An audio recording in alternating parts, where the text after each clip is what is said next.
Good morning दोस्तों। आज की इस वीडियो में हम बात करेंगे दोस्तों एक ऐसी योग क्रिया के बारे में जिसको करने से हम सैकड़ों बेनिफिट ले सकते हैं।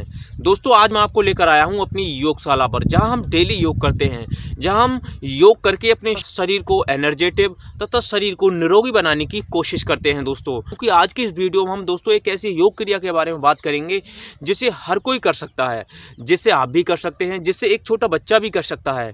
दोस्तों उस योग क्रिया का नाम है दोस्तों अनुलोम विलोम।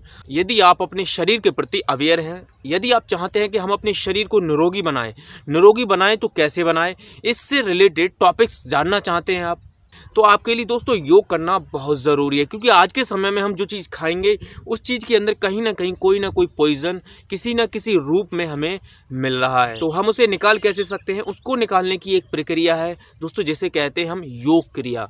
यदि हम योग करते हैं, यदि हम प्राणायाम करते हैं तो इससे हमारे लिए बहुत ज़्यादा बेनिफिट होते हैं दोस्तों। एक अनुलोम विलोम के सैकड़ों फायदे हैं दोस्तों। मुझे अनुलोम विलोम करते हुए काफ़ी ज़्यादा समय हो गया है और उससे मुझे बहुत सारे बेनिफिट हुए। उन्हीं से जो मुझे बेनिफिट मिले हैं, उन्हीं कुछ एक्सपीरियंस को मैं आपके साथ में शेयर करूंगा। जब हम अनुलोम विलोम करते हैं तो ज़्यादातर लोगों के अंदर ये मिथ होता है कि एक नाक से सांस लेनी है और दूसरी से निकालनी है। ये सिंपल प्रोसेस होता है, लेकिन दोस्तों इसमें कुछ चीज़ें हैं, उनको मैं आपके साथ में एक्सप्लेन कर देता हूँ। हमेशा दोस्तों जो अनुलोम विलोम है उसके 3 नियम हैं। पहला, सांस को अंदर लेना, दूसरा निकालना, तीसरा रोकना। दोस्तों वैसे तो अगर हम इसके लिए थोड़ा यौगिक क्रिया में बात करें, यौगिक लैंग्वेज में बात करें, तो यहाँ पर होता है दोस्तों पूरक, रेचक और कुंभक। इन तीनों चीज़ों में कभी कभी ये लैंग्वेज जो है वो हमारी समझ में नहीं आती है, तो इसके लिए मैं सिंप्लीफाई कर देता हूँ दोस्तों। जब हम इन स्टेप को लेते हैं, हम 3 स्टेप्स को हमने बताया, सांस को खींचना, फिर रोकना और फिर निकालना। इन तीनों ही प्रोसेस में दोस्तों बहुत सारे बेनिफिट जुड़े हुए हैं हमारे शरीर के। दोस्तों कौन कौन से हैं चलिए मैं बताता हूँ। जब हम अनुलोम विलोम करते हैं तो हमारे जो ब्रेन के दोनों पार्ट हैं वो काफ़ी ज़्यादा स्ट्रॉन्ग बनते हैं दोस्तों। यदि आपको काफ़ी समय से सिर दर्द की प्रॉब्लम है और आपने बहुत सारी मेडिसिन को यूज़ कर लिया लेकिन आपको उससे कोई भी रिजल्ट नहीं मिला है, तो आप दोस्तों मात्र 1 हफ्ते तक अनुलोम विलोम कीजिए। देखना आपके लिए बहुत ही बेहतरीन बेनिफिट मिलेंगे दोस्तों। यदि आप एक स्टूडेंट हैं और आपका जो अटेंशन पावर है, आप पढ़ाई में अपने मन को सही तरीके से नहीं लगा पा रहे हैं, आप अपना जो फोकस पावर आपकी वो बहुत ज़्यादा कम हो गई है। आप कभी भी जब किताब को खोलकर बैठते हैं तो आपको या तो नींद आ जाती है या फिर आप उसमें सही तरीके से अपने आप को कंसंट्रेट नहीं कर पाते हैं। तो ऐसे में दोस्तों आप मात्र 1 हफ्ते ही अनुलोम विलोम कीजिए और इससे रिजल्ट देखिए। यदि आपको रात में नींद नहीं आती है सही तरीके से, और यदि आती भी है तो घंटे 2 घंटे, और आप बहुत तरीके से रूखे से रहते हैं, तो आप ऐसे में दोस्तों मात्र 7 दिन तक अनुलोम विलोम कीजिए और आप देखेंगे दोस्तों कि आपकी जो नींद की क्वालिटी है वो कितनी ज़्यादा इम्प्रूव होती है। नींद की क्वालिटी और क्वांटिटी दोनों ही दोस्तों बहुत ज़्यादा इम्प्रूव होंगी। दोस्तों बहुत सारे युवाओं का ये प्रश्न रहता है कि हमारी कभी कभी नाक बंद हो जाती है। तो दोस्तों ऐसा कब होता है? ऐसा जब होता है जब हमारे शरीर में नाड़ी विकार उत्पन्न हो जाते हैं। दोस्तों अनुलोम विलोम करने से हमारी जो नाड़ियां हैं उनका शोधन होता है और जो नाड़ी विकार जितने भी होते हैं वो सारी दूर हो जाते हैं।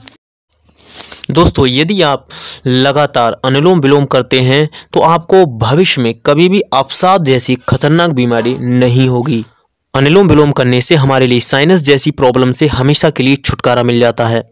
हमारे ब्रेन में जो अशांति फैलाने वाले केमिकल्स होते हैं, ये अनुलोम विलोम एक तरीके से उनको पूरी तरीके से ख़त्म कर देता है और हमारे माइंड के लिए बहुत ज़्यादा शांत बना देता है दोस्तों। 3 प्रक्रिया, पहले सांस को खींचना है, फिर रोकना है और फिर उसी सांस को निकालना है। पहले नथुने से दोस्तों सांस के लिए भरना है, दूसरे से निकालना है। दोस्तों इस प्रक्रिया में काफ़ी ज़्यादा गलतियाँ ये होती हैं कि हम एक ही से लेते हैं और दूसरे से निकालते रहते हैं, लेकिन ऐसा नहीं है दोस्तों।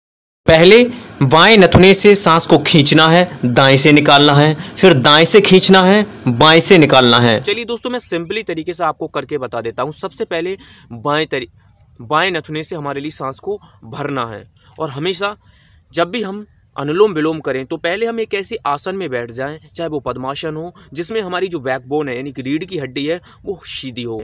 क्योंकि यौगिक क्रियाओं में हमेशा हमारी जो रीढ़ की हड्डी हैं उनको सीधा रखना बहुत ज़्यादा ज़रूरी होता है। तो चलिए मैं आपके लिए अनुलोम विलोम की कुछ प्रक्रिया बता देता हूँ। तो चलिए दोस्तों अनुलोम विलोम करना कैसे हम ये जान लेते हैं। हमारे लिए पहले बाएं नथुने से अपनी सांस को खींचना है, फिर दाएं से निकालना है, फिर दाएं से सांस को भरना है, फिर बाएं से हमारे लिए निकालना है। ये बहुत ही ज़्यादा सिंपल प्रोसेस है दोस्तों, इसे आसानी से हर कोई कर सकता है। इसको करने की कुछ सावधानियां दोस्तों, खाना खाने के तुरंत बाद ना करें, पानी पीने के तुरंत बाद ना करें, और सिर्फ एक नाक से सांस ना लें, दोनों से हमें सांस लेनी हो, दोनों से ही छोड़नी है। दोस्तों इसको करने का सबसे बेहतरीन जो समय है वो है दोस्तों सुबह खाली पेट। कितना करना है? कम से कम दोस्तों 10 से 15 मिनट इसे अवश्य करें।